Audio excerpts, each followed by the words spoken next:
Everyone ಶಾನ್ ಅವರು watching ಶಾಬ್ಲೋ ಹೊಡೆದು YouTube channel Davanagere ಬಂದು ವೀಕ್ಷಕರೇ ಇವತ್ತು ಅಹಮದ್ನಗರ್ನಲ್ಲಿ ಇದ್ದೇವೆ. ಇಲ್ಲಿ ಯಾವ ಥರ ಎಲೆಕ್ಷನ್ ನಡೀತಾ ಇದೆ ಅಂತ ನೋಡೋಣ. ಸರ್ ನಮಸ್ತೆ. ನಮಸ್ಕಾರ. ಯಾವ ಥರ ನಡೀತಾ ಇದೆ ಸರ್ ಈಗ? ಕಾಂಗ್ರೆಸ್ ಸರ್. ಕಾಂಗ್ರೆಸ್ ಭಾಳ ಫೈಟ್ ಐತಂತ ಹೇಳ್ತಾ ಇದ್ದಾರೆ. ಏನು ಫೈಟ್ ಇಲ್ಲ ಸರ್, ಒಂದು ಸೈಡ್ ಗೆಲ್ತಾರೆ.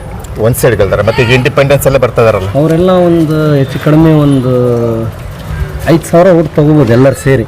ಈಗ ಎಷ್ಟು ಜನ ಇಂಡಿಪೆಂಡೆನ್ಸ್? ಎಲ್ಲರೂ ಸೇರಿ 5,000 ಓಟ್ ತೊಗೋಬೋದು. ಎಲ್ಲರೂ ಸೇರಿ 5,000 ತಗೋಬೋದು. ಅದು ಮೈನಸ್ ಆಗುತ್ತೆ ಕಾಂಗ್ರೆಸ್ಸಿಗೆ. ಮುಂಚೆ ಪ್ಲಸ್ ಆಗ್ತಿತ್ತು, ಈ ಸರಿ ಮೈನಸ್ ಆಗುತ್ತೆ. 5,000 ಅಲ್ಲ, ಮೊದಲಿಂದನೂ 5,000 ಇದೆ ಅಷ್ಟೇ. ಒಬ್ಬರು ತೊಗೊಂತಿದ್ರು ಯಾರಾದರೂ JDS ಅವರು ಇವರು. ಈಗ ಎಲ್ಲರೂ ಸೇರಿ ಒಂದು 5,000 ಓಟ್ ತೊಗೋಬೋದು. ಟೋಟಲ್ ಆಗಿ ಒಂದು 5,000. ಬಾಕಿ ಎಲ್ಲ ಚೆನ್ನಾಗೈತೆ. ಹೌದು. ಅಂದರೆ ಈಗೆಲ್ಲ ಚೇಂಜ್ ಆಗಿದ್ದಾರೆ ಅಂತಾನೆ. ಚೇಂಜ್ ಆಗಿದ್ದಾರೆ ಅನ್ನೋಕ್ಕಿಂತನೂ ಈಗ ಅಡ್ಡಾಡಕತ್ತಾರೆ. ಬಟ್ ಲಾಸ್ಟ್ ಟೈಮಿಗೆ ಅಲ್ಲಿ ಹೋಗಿದ ತಕ್ಷಣ, ಬೂತಲ್ಲಿ ಹೋದ ತಕ್ಷಣ ಕಾಂಗ್ರೆಸ್ಸೇ ಕಾಣೋದು. ಎಲ್ಲರೂ ಆಲ್ಮೋಸ್ಟ್ 99% ಕಾಂಗ್ರೆಸ್ಸಿಗೆ ಆಗುತ್ತೆ. ಈಗ ಮಾತಾಡ್ತಾರೆ ಲಾಸ್ಟಿಗೆ ಫೈನಲ್ ಅದೇ ಆಗ್ತದೆ. ಹೌದು. ಅಭಿವೃದ್ಧಿ ಎಲ್ಲ ಆಗಿದೆ. CC ರೋಡ್ನಲ್ಲಿ ನಿಂತಿದ್ದೀವಿ.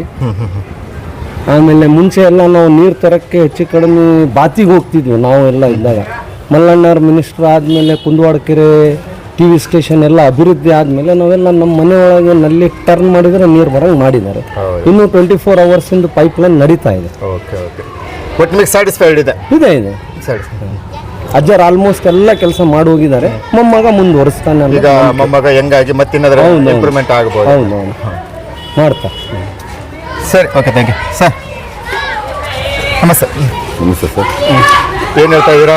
ಏನಿಲ್ಲ ಸರ್, ಇಲ್ಲೈತಲ್ಲ ಇಲ್ಲಿ ಯಾವುದೇ ಕಾರಣಕ್ಕೂ ಇಂಡಿಪೆಂಡೆಂಟ್ ಆಗಿರ್ಬೋದು, ಬೇರೆ ಪಕ್ಷದಿಂದ ಬಂದರೂ ಕೂಡ ಯಾವುದೇ ಕಾರಣಕ್ಕೂ ಏನೂ ಆಗಲ್ಲ. ಯಾಕೆ ಅಂತ ಹೇಳಿದ್ರೆ, ಕಾಂಗ್ರೆಸ್ ಪಕ್ಷ ಐತಲ್ಲ, ಹೆಣ್ಮಕ್ಳಿಗೆ ಮದುವೆಗಳು ಮಾಡಿಕೊಟ್ಟಿದ್ದಾರೆ. ಅವ್ರ ಮನೆಗಳಿಗೆ ಹೋಗಕ್ಕಲ್ಲ, ಹೋಗಿ ಮೊಮ್ಮಕ್ಳು ಮಾತಾಡ್ಸ್ಕೊಂಬರೋಕ್ಕೆ ಭಾಳ ಕಷ್ಟ ಆಗೋದು. ಗಂಡ ಆಯ್ತ ಕೂಲಿ ಮಾಡ್ಕೊಂಬಂದು ಜೀವನ ಮಾಡೋಂಥ ಸಂದರ್ಭ. ಜೀವನ ಮಾಡೋದೇ ಭಾಳ ಕಷ್ಟ. 60 ಕಿಲೋಮೀಟ್ರು 200-100 ಕಿಲೋಮೀಟ್ರ್ ಹೋಗಿ ಬರ್ಬೇಕಾದ್ರೆ 300ರಿಂದ 500 ರೂಪಾಯಿ ಬೇಕಾಗಿತ್ತು ದುಡ್ಡು. ಹೆಣ್ಮಕ್ಳು ಐತಲ್ಲ ಫ್ರೀಯಾಗಿ ಹೋಗಿ ಬರ್ತಿದ್ದಾರೆ. ಅಂದ್ರೆ ಬಸ್ ಫ್ರೀ ಮಾಡಿದ್ದಕ್ಕೆ ಬಸ್ ಫ್ರೀ. ಮತ್ತೆ ಖರ್ಚು ವೆಚ್ಚಗಳು ಐತಲ್ಲ, ಮೊಮ್ಮಕ್ಳು ತಗೊಂಡೋಗಿ ಮಗಳಿಗೆ ತಗೊಂಡೋಗಿ ಕೊಟ್ಟು ಬರೋಕ್ಕೆ, ಏನಾದ್ರು ಅಡುಗೆ ಮಾಡ್ಕೊಂಡು ಹೋಗಿ 2,000 ರೂಪಾಯಿ ತಿಂಗಳ ಕೊಡ್ತಾ ಇದ್ದಾರೆ. ಮತ್ತೆ ಐತಲ್ಲ ಮನೆಗೆ ಐತಲ್ಲ ರೇಷನ್ ಬರ್ತಾ ಐತೆ, ಕರೆಂಟ್ ಬಿಲ್ ಫ್ರೀ ಮಾಡಿದ್ದಾರೆ. ಜೀವನ ಆತ ಭಾಳ ಒಳ್ಳೇದಾಗ್ತೈತೆ. ಗಂಡು ಮಕ್ಕಳಿಗಿಂತ ಹೆಣ್ಣು ಮಕ್ಕಳು ಎಲ್ಲರೂ ಸೇರಿ ಅಕ್ಕಪಕ್ಕದವ್ರಿಗೂ ಹೇಳಿ ಸಮೇತ ತಗೊಂಡೋಗೈತಲ್ಲ ಓಟು ಕಾಂಗ್ರೆಸ್ಗೆ ಆಗ್ತಾರೆ. ಇನ್ನೊಂದು, ನಮ್ಮ ಏರಿಯಾದಲ್ಲಿ ಈ ಅಹಮದ್ನಗರದಲ್ಲಿ ಎಲ್ಲ ಸಮಾಜದವರು ಇದ್ದಾರೆ. ಕುರುಬರು ಇದ್ದಾರೆ, ಬೋಯಿ ಜನ ಇದ್ದಾರೆ, ಗೊಳ್ರ ಇದ್ದಾರೆ, ಈಡ್ಗಿರ ಇದ್ದಾರೆ, ಒಡ್ರ ಇದ್ದಾರೆ, ಚಲವಾದಿ ಇದ್ದಾರೆ, ಮಾದ್ರ ಇದ್ದಾರೆ, ಮುಸ್ಲಿಮ್ಸ್ ಇದ್ದಾರೆ. ಅಣ್ಣ ತಮ್ಮಗಳಾಗಿ ಒಂದು ತಾಯಿ ಮಕ್ಕಳಾಗದ ಜೀವನ ಮಾಡ್ಕೊಂಡು ಹೋಗ್ತಾರೆ. ಇಲ್ಲಿ ಯಾವುದೇ ಕಾರಣಕ್ಕೂ ಏನೂ ಇಲ್ಲ, ಎಲ್ಲ ನಡೆಯೋದೇ ಕಾಂಗ್ರೆಸ್ ಪಕ್ಷ. ಇಲ್ಲಿ ಶಾಮದು ಶಿವಶಂಕರಪ್ಪನವ್ರು ಐತಲ್ಲ ದಾರಿ ಹಾಕ್ಕೊಟ್ಟಾರೆ, ಅದೇ ದಾರಿಯಲ್ಲಿ ಐತಲ್ಲ ಮೊಮ್ಮಗನೂ ಕೂಡ ಮಾಡ್ಕೊಂಡು ಹೋಗ್ತಾನೆ ಅಂತೇಳಿ ಅದೇ ಮಕಾನ್ ಐತಲ್ಲ ಮೊಮ್ಮಗನ ಮಕ್ಕದ ಮೇಲೆ ನಾವು ನೋಡ್ಬೋದು. ಸರಿ, ಎಲ್ಲ ಕರೆಕ್ಟ್ ಇದೆ. ಬಟ್ ಈ ಬಾರಿ ಒಂದು ಮುಸ್ಲಿಮ್ಸಿಗೆ ಸಮುದಾಯಗೂ ಒಂದು ಟಿಕೆಟ್ ಕೊಡ್ಬೋದಿತ್ತಂತ ಇಲ್ಲಿ ಕೇಳ್ತಾ ಇದ್ರು. ಕರೆಕ್ಟ್, ನಿಜ. ನಮ್ಗೂ ಮೋಸ ಮಾಡಿದ್ರಂತ ಇವೆಲ್ಲ ಹೇಳ್ತಾ ಇದಾರೆ. ಏನಿಲ್ಲ ಸರ್, ಅಲ್ಲಲ್ಲ, ಸೇಮ್ ಎಲೆಕ್ಷನ್ ಆಗಿದ್ರೆ ಕರೆಕ್ಟಾಗಿ ಆಗಿದ್ರೆ ಇದು ಮಾಡ್ಬೋದಾಯ್ತು. ಕಾಂಗ್ರೆಸ್ ಯಾವತ್ತು ಹುಟ್ಟುತ್ತೋ ಅವತ್ತಿನಿಂದ ಯಾರನ್ನ MLA ಆಗಿರ್ಬೋದು, MP ಆಗಿರ್ಬೋದು, ಯಾರನ್ನ ಹುಟ್ಟಿದ್ರೆ ತೀರ್ಕಂದ್ರೆ ಅವ್ರ ಮನೆಯಲ್ಲಿ ದುಃಖ ಇರುತ್ತೆ. ಆ ಉದ್ದೇಶಕ್ಕಾಗಿ ಅವ್ರ ಮನೆಗೆ ಮಗಳಿಗಾಗಿರ್ಬೋದು, ಇಲ್ಲ ಮಗನಿಗಾಗಿರ್ಬೋದು, ಯಾರಿಗಾದ್ರೂ ಅಳಿಯನ್ಗಾಗಿರ್ಬೋದು, ಯಾರಿಗಾನ ಕೊಟ್ಟು ಅವ್ರಿಗೆ ಸಂತೋಷ ಪಡಿಸಿ ಗೆಲ್ಲಿಸ್ಕೊಂತ ಬರ್ತಕ್ಕಂಥದ್ದು ಕಾಂಗ್ರೆಸ್ ಪಕ್ಷ. ಬೇರೆ ಪಕ್ಷದಲ್ಲಿ ಹೆಂಗಾದ್ರೂ ಗೊತ್ತಿಲ್ಲ. ಕಾಂಗ್ರೆಸ್ ಪಕ್ಷದಲ್ಲಿ ಅದು ಬರವಣಿಗೆ, ಅದು ಅಲ್ಲ ಬರವಣಿಗೆ ಆಗಿದೆ. ಅದು ಅನುಕಂಪ ಇದ್ದಂಗೆ ಏನದು.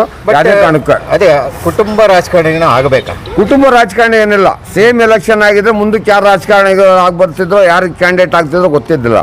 ಈಗ ಅವ್ರ ಮನೆಯಲ್ಲಿ ನಿಜರಾಗಿದ್ದಾರೆ. ಅವ್ರ ಮನೆಯಲ್ಲಿ ದುಃಖ ಇದೆ. ಆ ದುಃಖನೈತಲ್ಲ ನಾವು ಕ್ಷೇತ್ರದಲ್ಲೆಲ್ಲರೂ ಸೇರಿ ಅವ್ರ ಮನೆಯಲ್ಲಿ ಖುಷಿ ಪಡಿಸ್ಬೇಕೆಂಬ ಉದ್ದೇಶಕ್ಕಾಗಿ ನಾವು ಎಲ್ಲರೂ ಸೇರಿದ್ರೆ ಅವ್ರ ಮನೆಯಲ್ಲೇ ಕ್ಯಾಂಡಿಡೇಟ್ ಆಗ್ಬೇಕಂತ ನಾವು ಕೂಡ ಕೇಳಿದ್ದಾರೆ.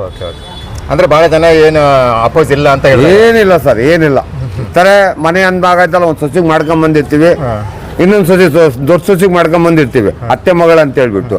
ಇನ್ನೊಂದು ಬೇರೆ ಸಂಬಂಧ, ಹೊಸ ಸಂಬಂಧ ಆಗಿದೆ. ಹೊಸ ಸಂಬಂಧದಿಂದ ಬಂದಿರ್ತಕ್ಕಂಥ ಹೆಣ್ಮಗಳಿಂದ ಒಂದು ಸ್ವಲ್ಪ ಮಾತಾಡ್ತಿರ್ತಾಳೆ. ಅವಳು ನನ್ನ ಮಗಳಂತೇಳಿ ತಿಳ್ಕೊಂಡು ಜೀವನ ಮಾಡ್ಕೊಂಡು ಕುಟುಂಬ ಹೋಗ್ಬೇಕಾಗುತ್ತೆ. ಆ ರೀತಿ ಕುಟುಂಬ ಎಲ್ಲ ಒಂದಾಗಿದ್ದಾರೆ. ಅಣ್ಣ ತಮ್ಮಗಳು ಒಂದು ತಾಯಿ ಮಕ್ಕಳಾಗೈತಲ್ಲ, ಎಲ್ಲರಿಗೂ ತಗೊಂಡು ಹೋಗ್ತೈತೆ ಕಾಂಗ್ರೆಸ್ ಪಕ್ಷ. Okay sir, thank you very much. Okay sir, ನಿಮ್ಮ ಹೆಸರು? ಸರ್ವಶನ್ ಅಂತ. ಸರ್ವಶನ್. ಏನು ಹೇಳ್ತೀರಾ?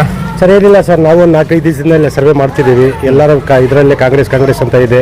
ಯಾಕಂದ್ರೆ ಅಭಿವೃದ್ಧಿ ತೋರಿಸಿದ್ದಾರೆ ಸರ್ ಎಲ್ಲರ ಕಡೆ. ಅಭಿವೃದ್ಧಿನೇ ಆಗಿಲ್ಲ ಅಂತ ಇಲ್ಲ ಸರ್, ನಾವು ನೋಡಿದಂಗೆ ಇಲ್ಲ ಸರ್. ಯಾಕಂದ್ರೆ ಸ್ವಲ್ಪ ಜನ ಅಂತಿದ್ದಾರೆ ಸರ್, ಅಪೋಸ್ ಮಾಡಿದಾರಲ್ಲ ಅಭಿವೃದ್ಧಿ ಇಲ್ಲ ಅಂತಂದ್ರೆ ಸರ್. ಗೊತ್ತಿದ್ದಾರೆ ಮಾತ್ರ ಅಭಿವೃದ್ಧಿ ಅಂತಂದ್ರೆ ಸರ್. ಇಲ್ಲಿ ನಾವು ನೋಡಿದೀವಿ 5 ದಿವಸದಿಂದ ಸರ್ವೆ ಮಾಡ್ತಿದ್ದೀವಿ. ಕಾಲೇಜ್ ಇಲ್ಲ, ಹಾಸ್ಪಿಟಲ್ ಇಲ್ಲ ಅಂತಾರೆ. ಅಲ್ಲ ಇದೆಯಲ್ಲ ಸರ್, ಇಲ್ಲಿ KR ರೋಡಲ್ಲಿ ಒಂದು ದೊಡ್ಡ ಹಾಸ್ಪಿಟಲ್ ಕೊಟ್ಟಿದ್ದಾರೆ ಅವರಿಗೆ. ಮತ್ತೆ ಡಯಾಲಿಸಿಸ್ ಎಲ್ಲ ಫ್ರೀ ಮಾಡಿಸಿದ್ದಾರೆ. ಆಮೇಲೆ ನರ್ಸಿಂಗ್ ಕಾಲೇಜು ಇದಾವೆ ಸರ್ ಅಲ್ಲಿ. ಆಮೇಲೆ ಜನರಲ್ ಹಾಸ್ಪಿಟಲ್ ಇದೆ. ಎಲ್ಲರೂ ಹೋಗ್ತಿದ್ದಾರೆ, ಎಲ್ಲರೂ ಬರ್ತಿದ್ದಾರೆ. ಆಮೇಲೆ ಇಲ್ಲಿ ಒಂದು ನಮ್ದು ನಾವು ಬರ್ತಿರ್ತೀವಿ, ನಮ್ಮ ಕಮ್ಯುನಿಟಿ ಮೆಡಿಸಿನ್ ಅವರು ಬರ್ತಿರ್ತಾರೆ ನಮ್ಮ ಕಾಲೇಜಿಂದ. ಅಲ್ಲೂ ಬಂದು ಕ್ಯಾಪ್ ಹಾಕ್ತಿರ್ತಾರೆ. ಅಲ್ಲೂ ಜನ ಇರ್ತಾರೆ, PG ಅಡ್ಡಾಡ್ತಾರೆ. ಮನೆಗೆ ಹೋಗಿ ಆರೋಗ್ಯ ಕೇಳ್ತಾರೆ, ವಿಚಾರ ಮಾಡ್ತಾರೆ. ನಮ್ಮ ಮೇಡಮ್ ಅವರು ಬರ್ತಾರೆ. ಅಲ್ಲಿ ಬಹಳ ನಮ್ಮ ಮೇಡಮ್ ಅವರು ಏನಂತಾರೆ ಅಂದ್ರೆ, ಅಲ್ಲಿ ಇದ್ದಾಗ ನೀವು ಹೋಗಿದ್ದನಪ್ಪ ಅಹಮದ್ ನಗರ, ಭಾಷಾ ನಗರ, ಅಲ್ಲಿ ಬಹಳ ಜನ ಇದರಲ್ಲಿ ಪೇಷಂಟ್ಸ್ ಇದ್ದಾರೆ, ಶುಗರ್ ಪೇಷಂಟ್ಸ್, ಕಿಡ್ನಿ ಅವರು ಇದ್ದಾರೆ. ಅವ್ರಿಗೆ ಕೇಳಿ ಇಲ್ಲಿ ಡಯಾಲಿಸಿಸ್ ಕಳಿಸ್ರಿ ಅಂತ ಹೇಳ್ತಾರೆ ಸರ್. ನಾವಂತೂ ನೋಡಿದ್ದೀವಿ. ಮತ್ತು ನಾವು ಮನೆ ಅಡ್ಡಾಡ್ತಿದ್ದೀವಲ್ಲ ಸರ್, ಅದನ್ನ ಹೇಳ್ತಿದ್ದಾರೆ ಅವ್ರು. ಏನಂತ ಮೇಡಮ್ ಅವರು ನಮಗೆ ಭಾಳ ಕಾಳಜಿ ತೋರಿಸ್ತಾ ಇದ್ದಾರೆ. ನೋಡಿ, ನಮಗೆ ಎದ್ದಳಕ್ಕಾಗ್ತಿದ್ದಿಲ್ಲ, ಕುತ್ಕೊಳ್ಳೋಕ್ಕಾಗ್ತಿದ್ದಿಲ್ಲ, ಅಷ್ಟು ನಾವು ಇದ್ದಿತ್ತು. ಇಲ್ಲೇ ಒಂದು ಹಾಸ್ಪಿಟಲ್ ಮಾಡಿದ್ದಾರೆ, KR ರೋಡಲ್ಲಿ ಇದೆ ಸರ್. ಎಲ್ಲರೂ ಹೋಗಿ ಅಲ್ಲಿ ತಗೊಂತಿದ್ದಾರೆ ಸರ್, ಎಲ್ಲ ಟ್ರೀಟ್ಮೆಂಟ್ ಮಾಡ್ಕೊಂತಿದ್ದಾರೆ. ಬಟ್ ಸ್ವಲ್ಪ ಜನ ಏನು ಮಾಡ್ತಿದ್ದಾರೆ ಅಂದರೆ ಈ ಥರ ಹೇಳ್ತಿದ್ದಾರೆ ಸರ್, ಇಲ್ಲಿ ಡೆವಲಪ್ಮೆಂಟ್ ಇಲ್ಲ, ಹಾಸ್ಪಿಟಲ್ ಇಲ್ಲ ಅಂತ ದೊಡ್ಡ ಮಿಸ್ಗೈಡ್ ಮಾಡ್ತಿದ್ದಾರೆ. ದೊಡ್ಡ ಬಿಲ್ಡಿಂಗ್ ಇದೆ ಸರ್, ನೋಡ್ಬೋದು ನೀವು. 2 ದೊಡ್ಡ ಬಿಲ್ಡಿಂಗ್ ಇದೆ. ಡಯಾಲಿಸಿಸ್ ಯಾರು ಮಾಡ್ತಾರೆ ಸರ್? ಆ ಕಡೆ ಇಲ್ಲ, ಈ ಕಡೆ ಎಲ್ಲ ಫ್ರೀ ಡಯಾಲಿಸಿಸ್ ಮಾಡ್ತಿದ್ದಾರೆ ಸರ್. ಎಲ್ಲ ಮಾಡ್ತಿದ್ದಾರೆ. ಮತ್ತೇನು ಬೇಕು ಸರ್? ಇನ್ನು ಎಷ್ಟು ಅಭಿವೃದ್ಧಿ ಬೇಕು ಹೇಳಿ? ಆಮೇಲೆ ಓಡಿ CC ರೋಡ್ ಆಗಿದೆ. ಎಲ್ಲ ನಾವು ಇಲ್ಲಿ ನೀರಿನ ಸಮಸ್ಯೆಗಳು ನೀರ್ ಸಮಸ್ಯೆ ಸರ್. ನಾನು ನೋಡ್ತಿದ್ದೀನಿ ನಮ್ಮ ಏರಿಯಾದಲ್ಲಿ ಅಲ್ಲಿಲ್ಲ ಸರ್. ಏರಿಯಾದಲ್ಲಿ ಇಲ್ಲಿ ಬರೀ ಚರಂಡಿಗೆ ನೀರು ಹೋಗ್ತದೆ, ಅಷ್ಟು ನೀರು ಇದಾವೆ, ಗಾಡಿ ತೊಳಿತಿದ್ದಾರೆ, ಎಲ್ಲದೂ ಮಾಡ್ತಿದ್ದಾರೆ ಸರ್. ಇಲ್ಲಿ ಇನ್ನೂ ಎಷ್ಟು ಅಭಿವೃದ್ಧಿ ಬೇಕು ಸರ್? ಆಮೇಲೆ ಪರ್ಸನ್ ಎಜುಕೇಟೆಡ್ ಇದ್ದಾರೆ, ಯಾರು ನಮ್ಮ ಸಮರ್ಥ ಸರ್ ಅಂತ. ಎಜುಕೇಟೆಡಿಗೆ ನಾವು ತಂದ್ರೆ ಇಲ್ಲಿ ಎಜುಕೇಟೆಡ್ ಆಗ್ತಾರೆ ಸರ್ ಜನ. ಯಾಕಂದ್ರೆ ಅವರು ಅಷ್ಟು, ಯಾಕಂದ್ರೆ ಎಜುಕೇಟೆಡ್ ಅವ್ರ ವಂಶ ಪೂರ್ತಿನೇ ಅದೇ, ಎಲ್ಲರಿಗೆ ಎಜುಕೇಶನ್ ಕೊಡೋದೇ ವಂಶ ಅವ್ರದ್ದು. ಯಾರು ಬಡವರಿಂದ ಹಿಡಿದು ಒಂದು 0 ಕ್ಲಾಸಿಂದ ಹಿಡಿದು ಅಪ್ ಟು ನಿಮಗೆ PhD ತನಕನೂ ಸಿಗುತ್ತೆ ಸರ್ ಇಲ್ಲಿ.